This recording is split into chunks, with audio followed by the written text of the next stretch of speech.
প্রত্যেকটা মানুষ হাঁপাচ্ছিল, ঘাম ঝরছে, অপেক্ষায় আছে কখন এক ফোঁটা তেল পাবে। মালিকরা চালকের এই কষ্ট বুঝবে কিভাবে?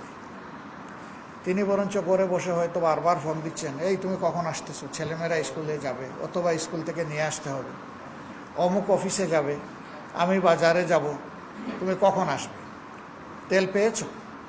তিনি বারবার তাকে তাগদা দিচ্ছেন। সে করবেটা কি? তেল তো তার হাতে না, তেল যেখান থেকে পাবে ওখানে সে পৌঁছতে পারছে না। বহুদূর 2-1.5-2.5 কিলোমিটার পর্যন্ত দূরে দাঁড়িয়ে আছে। খোদ সংসদ ভবনের পাশে 2টা পাম্প আছে, রাস্তার পূর্ব দিকে একটা, পশ্চিম দিকে আড়াআড়ি করে। ওই 2টাতেও গেলাম। সেখানে যাওয়ার সময় দেখলাম যে একটা পাম্পকে কেন্দ্র করে প্রায় 2.5-3 কিলোমিটার গাড়ির লাইন। মোটরসাইকেলের লাইন হবে 1 কিলোমিটারের মতো, কারণ তারা আড়াআড়ি একটার পাশে আরেকটা, 2টা-3টা দাঁড়ায় যায়, কিন্তু গাড়ি তো একটার পিছনে একটা। যখন মোটরসাইকেলের লোকদেরকে জিজ্ঞেস করলাম কতক্ষণ, সর্বোচ্চ পাইলাম 5.5 ঘন্টা। কতটুকু পান? বলে যে এই পর্যন্ত অপেক্ষা করে সর্বোচ্চ 500 টাকার তেল পাই। গাড়ির চালক বন্ধুদেরকে জিজ্ঞেস করলাম আপনারা কতটুকু পান? বলে যে আমরা সর্বোচ্চ 2000 টাকার জ্বালানি পাই। এই 2000 টাকায় আপনার চলে? কেউ বলে হ্যাঁ চলে, কেউ বলে চলে না। আমি বললাম যে দিনে কয়বার নেন? তো একটু ক্ষোভের সাথে হাসলেন অনেকেই, হাইসা একবারেরই দেখা পাই না, কয়বার নেই। আমি বললাম যে আপনাদের সম্পর্কে বলা হচ্ছে যে আগে তেলের যে কাটতি চাহিদা ছিল, বিক্রি ছিল, এখন নাকি অনেক বেড়ে গেছে, এবং আপনারা বেশি বেশি নিয়ে স্টোর করেন, কেউ আবার বিক্রি করে দেন। তখন যে লোকেরা কী সব কথাবার্তা বলেছে আমি এগুলো বলতে পারবো না। এগুলা কার্যত মরার উপরে হাড়ার ঘা। একদিকে তেল পাচ্ছে না, আরেকদিকে তাদেরকে তেল পাচারকারী বা তেল চুর বানানো হচ্ছে। আফসোস।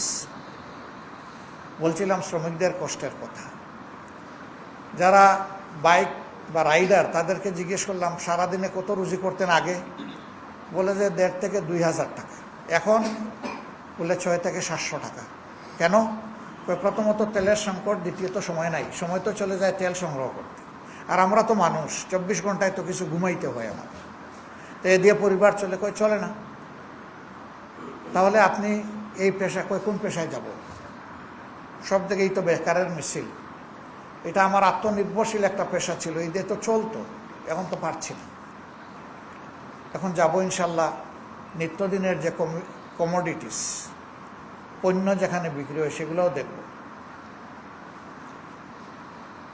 আগে নিজের হাতেই বাজার খরচ করতাম, এখন যে কোনো কারণে সময়ের অভাবে পারি না। যাওয়া উচিত, দেখা উচিত বাজারে সাধারণ ক্রেতাদের, মানুষের কি অবস্থা।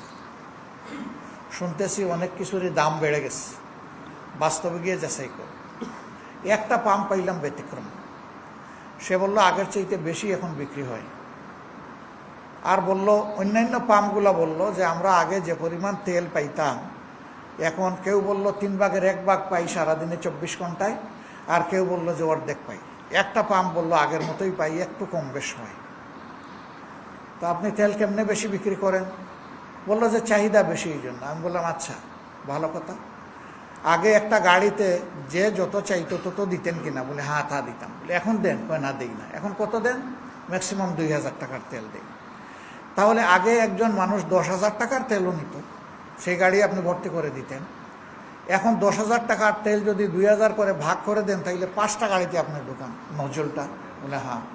বলে একটা গাড়িতে নজল ঢুকানো আর বের করা এবং তেল দেওয়ার যে সময় যায়, 5টা গাড়িতে কম যাবে না বেশি যাবে? বেশি যাবে। আমি বললাম আপনি কি 24 ঘন্টা খোলা রাখেন? জি না। কি করেন? যে 11টা থেকে 11টা আমার বন্ধ থাকে, রাত 11টা থেকে সকাল 11টা। আপনার বিক্রয় ঘন্টা কমে গেল অর্ধেক, আর আবার আপনি বিক্রি করেন বেশি। আমি বললাম ভাই আমি তো সায়েন্সের ছাত্র, আমাকে তো ম্যাথমেটিক্স ফলো করতে হবে, আমার একটু মিলিয়ে দেন। এখন দেখি যে নার্ভাস হয়ে গেছে। আসলে এটা শেখানো এবং এটা ছিল অ্যারেঞ্জড বলি আমি যা বুঝলাম।